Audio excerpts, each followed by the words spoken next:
Salam aleikum, boa tarde, boa noite, bom dia, não sei que hora você vai estar vendo este vídeo. Seja bem-vindo a este canal, a verdadeira religião de Deus.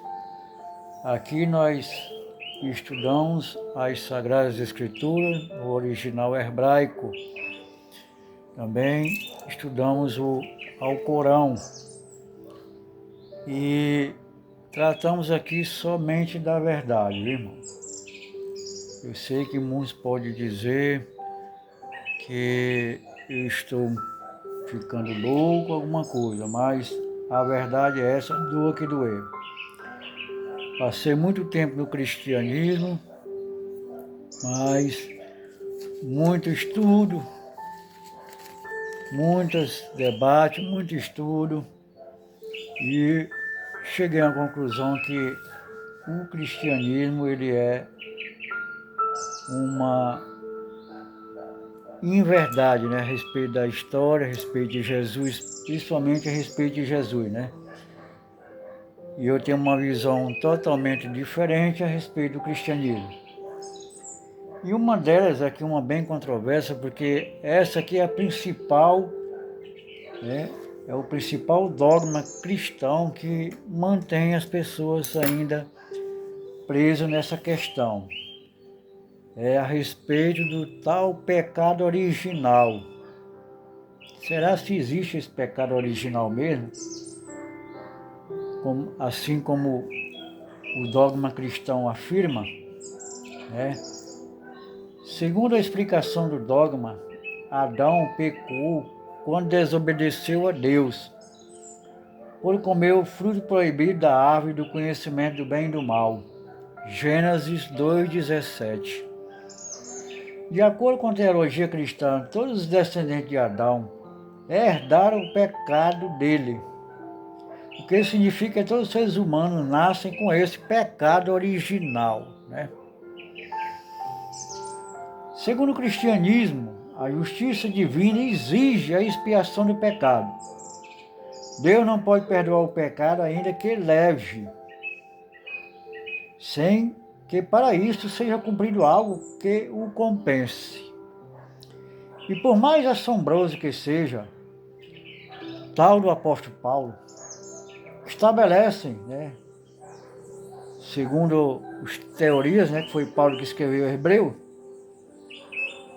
Hebreu 9:22, diz assim, ó: e sem derramamento de sangue não há perdão os pecados, né? Diante disso, não se pode ao menos perguntar como é que Deus castigou Adão por cometer tal ato, se naquele tempo desconhecia a diferença entre o bem e o mal. A doutrina cristã conclui que o pecado original deve ser lavado com sangue. Mas que perdão se faria com sangue impuro e culpado? A salvação haverá de ser de sangue não contaminado, perfeito e livre de corrupção. E é por isso que Jesus, Filho de Deus sem pecado, veio ao mundo, foi crucificado, sofreu uma agonia indescritível e derramou seu sangue. Assim purificou a culpa da humanidade. Portanto, só Deus infinito poderia pagar o preço infinito do pecado. E só quem aceita Jesus como Salvador que pode se salvar. A não ser que admitamos nossa redenção por meio da paixão e morte de Jesus, estaremos condenados ao fogo do inferno. Todo esse assunto pode ser dividido em 3 questões. A primeira, o conceito do pecado original. Segundo, a crença de que a justiça de Deus requer que o pecado deve ser pago com sangue, e a crença de que Jesus pagou o preço pelo pecado dos homens. Terceiro, com sua paixão e morte, que a salvação é apenas para aqueles que acreditam nos sacrifícios de Jesus pelos homens. uma nota aqui, o qual, por certo, contradiz as passagens que afirmam que se pode redimir o pecado com trigo, isso está lá em Levítico, com dinheiro, Êxodo 30:15, e inclusive com joias, número 31:50. Em relação à primeira parte, o reverendo de Groot, no seu livro de Ensinamentos Católicos, página 140, escreve: as Escrituras Sagradas nos ensinam que o pecado de Adão passou a todos os homens, com a isenção de Maria. Em Romanos 5,19, diz: porque como pela desobediência de um só homem, Adão, muitos foram feitos pecadores, assim pela obediência de um, Jesus, muitos serão feitos justos. Estas palavras deixam claro que todos os homens herdam o pecado de Adão. Como muitas outras crenças cristãs, a doutrina do pecado herdado não encontra apoio no próprio ensinamento de Jesus ou dos profetas que vieram antes dele. Eles ensinaram que cada homem seria responsável por seus próprios atos e os filhos não herdam o pecado de seus pais. Prova de que o ser humano nasce sem culpa nem pecado é que, para Jesus, nada era tão inocente e puro como uma criança. Jesus disse em Marcos 10:14-15: deixai vir os meninos a mim, não os impeçais, porque dos tais é o reino de Deus. Em verdade vos digo que de qualquer um que não recebeu o reino de Deus como um menino, de maneira nenhuma entrará nele. Assim, a verdadeira religião de Deus condena com maior energia os dogmas do pecado original. Para a religião de Deus, as crianças também são criaturas puras que nascem desnudas do pecado ou culpa.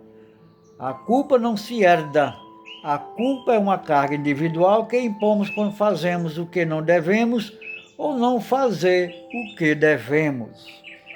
Racionalmente, seria o cúmulo de injustiça condenar toda a raça humana por um pecado cometido por seus antecessores. O pecado é a transgressão intencional da lei de Deus, ou da norma que distingue o bem e o mal. Então, a responsabilidade ou culpa deve ser apenas daquele que o cometeu, e não dos descendentes. Considerar o homem encarregado de pecado ao nascer parece uma brincadeira de mau gosto. Como um homem como Santo Agostinho pode ter um coração tão duro e ser tão insensato e irracional para deduzir do dogma do pecado original que as crianças sem batizado estão condenadas a arder no inferno por séculos e séculos. Até pouco tempo, as crianças não batizadas não eram enterradas em fundamentos consagrados na cristandade, porque se acreditava ter morrido com o tal pecado original. Não há nem que dizer que a verdadeira religião de Deus rejeita a doutrina do pecado original e defende que as crianças nascem livres de toda a culpa. Na verdadeira religião de Deus, a culpa não se herda. Cada um carrega a sua culpa por suas ações ou omissões indevidas. Tendo em vista tudo isso, demonstrado que o princípio que se sustenta o dogma do pecado original não está de acordo com os ensinamentos de Jesus e nem com a sanidade, devemos, no mínimo, concluir que essa doutrina é falsa por si só. A segunda parte da doutrina cristã é a crença de que a injustiça de Deus, a justiça de Deus, requer um preço a ser pago pelo pecado original e por todos os outros pecados do homem. Se Deus perdoa um pecador sem punição, significa que não existe justiça divina. Não existe justiça divina. O reverendo W. Goldster escreve na página 5 da sua obra, em português, A Expiação dos Pecados: deve ser claro como a luz do dia, na mente de todos, que Deus não pode violar a sua própria lei. Ele não pode perdoar um pecador sem antes lhe dar uma punição adequada. Pois, se ele faz assim, como ele se chama o justo. Essa visão mostra a completa ignorância com a justiça de Deus. Deus não é um mero juiz ou rei. Ele é, como descreve o Alcorão 1:3-4, o clemente, o misericordioso, soberano do dia do juízo. Deus, portanto, é muito mais que justo, como disse José. Eis que Deus vos perdoará, porque é o mais clemente dos misericordiosos. Alcorão 12:92. Se Deus sabe que o homem está sinceramente arrependido, tem o desejo real de vencer o mal dentro de si, porque Deus Todo-Poderoso não perdoaria suas falhas e pecados completamente. Portanto, a função geral do castigo é prevenir o pecado e promover a reforma do pecador. Punir uma pessoa por seus pecados passados, mesmo depois dela ter se arrependido, é um sinal de vingança e não de justiça. Da mesma forma, podemos considerar como clemência ou misericórdia o perdão do pecado pela qual o pecador já foi castigado. Também seria clemência ou misericórdia perdoar o pecador punido ou punindo outra pessoa no seu lugar. O Deus que adoramos é um Deus de clemência. Se ele prescreve uma lei e exige obediência, não é para seu próprio benefício, mas para o benefício da humanidade. Se ele pune um homem por suas falhas e seus pecados, não é para sua própria satisfação ou compensação, como proclama o dogma cristão, mas é apenas para conter o mal e purificar o pecador.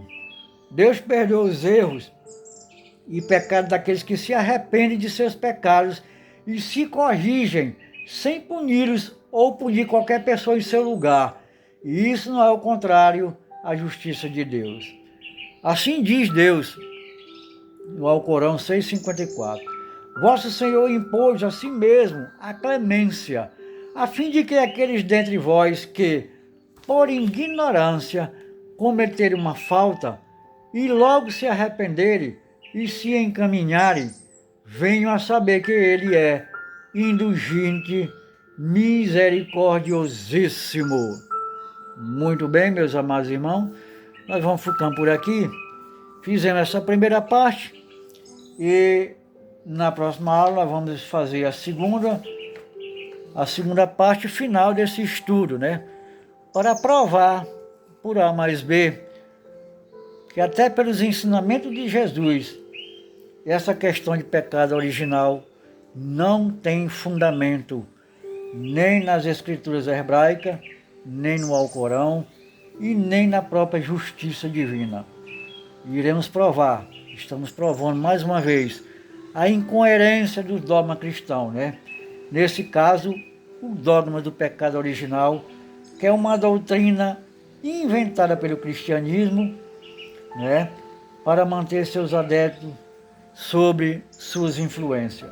Mas aqui estamos para mostrar a verdade, doa quem doer. E aqui estou para isso. Qualquer coisa me procure no privado. E eu vos peço que se inscreva neste canal, dê seu like, seu joinha, que eu não costumo fazer isso, mas eu estou lembrando agora. Para que o canal possa crescer, né? E nós viemos fazer mais ensinamento. A verdade, doa quem doer. E que a verdadeira religião de Deus ensina de acordo com as Escrituras nos seus devidos fundamentos. A paz de Deus, salam aleikum, e até a próxima oportunidade, se Deus quiser.